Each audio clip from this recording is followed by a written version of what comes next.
Alright, I had to stop it again, so this is part 23 now. But anyway, yeah, I got the issue with this lower radiator hose on this truck here.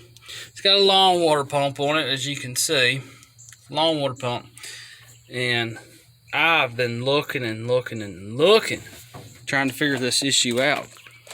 But I've got to get some kind of better setup here, because it's almost kinking off this hose down here. And I mean, it's got just enough coolant. I mean, the motor don't run hot at all, but I do not like how it's kinked. The alternator's in the way to really see it, but where it ties into the water pump down there. I don't know if you can see it or not, but no. Anyway, it's hard to see, but it's almost the way it is. You got your water pump right here in like the outlet, and it comes down, and it's like almost like that sharp of an angle. So that little angle right in there, it's not kinking it off, it's just I don't like that angle.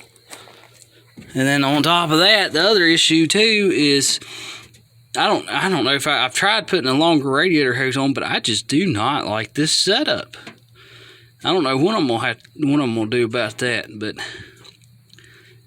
I tried to put a square body lower radiator hose on, and it's just I really don't know. I need a longer hose is what I really need.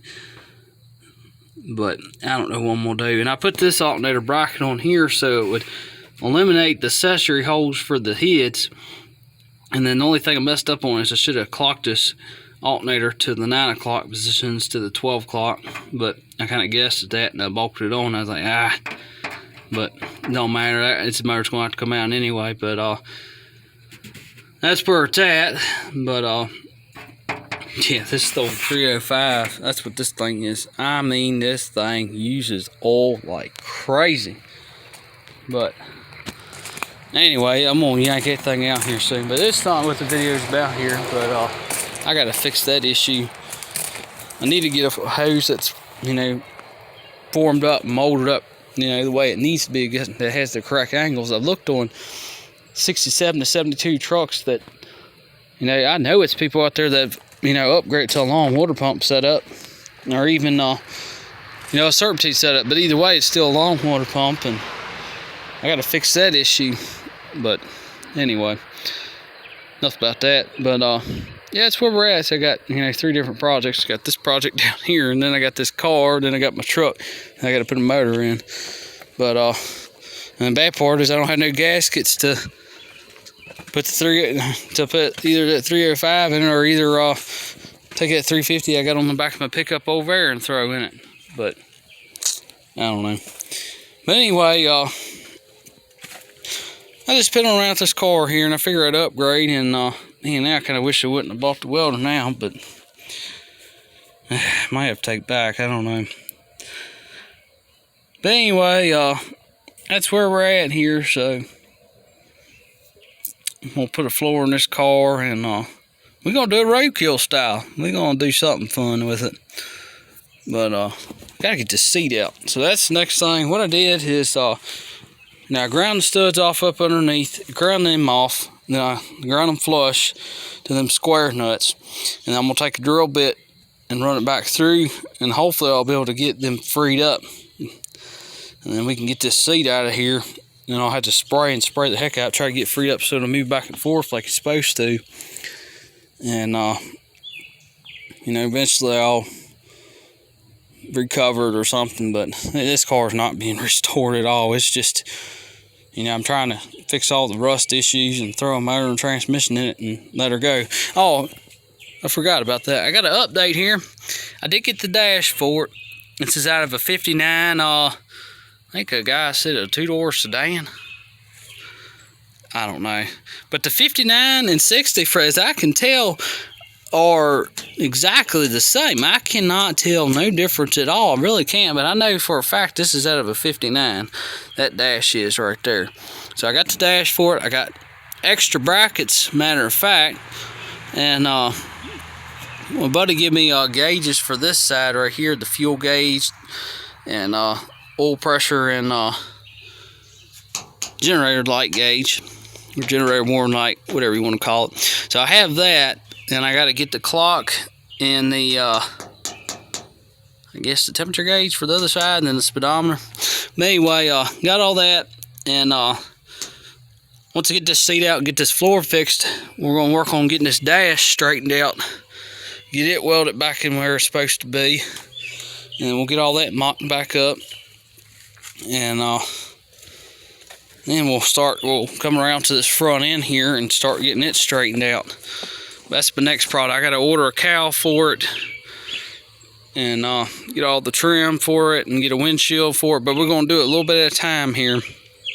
But it's going to take a little bit though. But it took some rubbing compound. I mentioned that before, but it don't look like it now. But I buffed the heck out of this paint on this car, and don't even look like it now. I can see it in that door better, but just to see. But like I said, it's been repainted once sometime in its life. This car sat since at least 1970. So we're going to bring a car back from, it's been sitting for at least, what, 51 years? Is that right? Yeah, something like that. But anyway, that's where we're at. So I got the dash for it, and we'll get this seat out of this car, and we'll get our floor straightened up and fixed. We'll do a kind of quote-unquote roadkill style for now, just to put something in there to kind of give the car some structure again. And because our transmission tunnel's good, we got all our braces are pretty good, and we got one bad one that's under here, but it's not horrible. So that's a good part.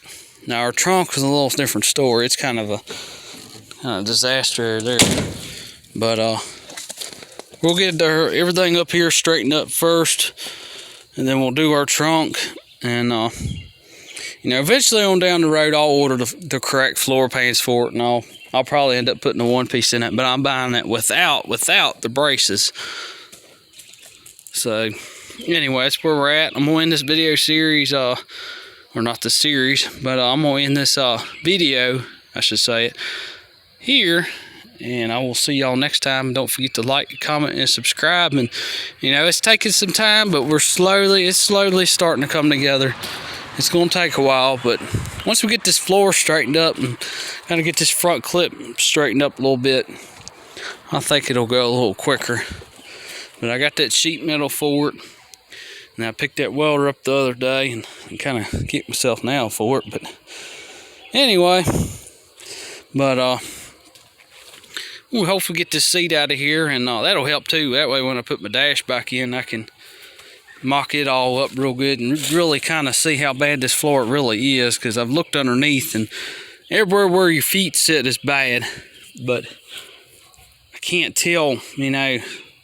I need to see how bad that transmission tunnel is. It looks okay underneath, but on top I don't know how bad it is.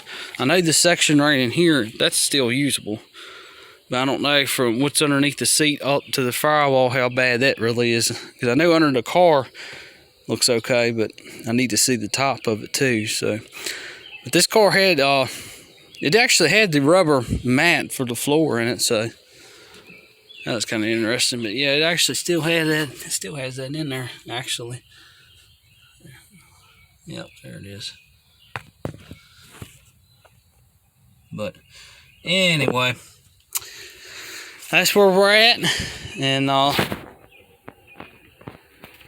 anyway, don't forget to like, comment, and subscribe, and hopefully here soon we'll get this seat out of this car. We'll get our floor fixed. I'm going to do this section first, and then we'll do our other section, then we'll do the front, and then once that's all done, then the outside of the car is not bad. But I think here soon, once, you know, everything kind of settles down, eventually here soon, might be a little while, but I want to take and get a door for this side right here, and get it all straightened out. But that's going to be the next big thing. The first big thing was the dash. That's done. So check. We can check that off. Now the next thing's going to be this door. And I think the rest of it kind of will come together. But anyway, don't forget to like, comment, and subscribe. And y'all take care. And I'll see y'all next time.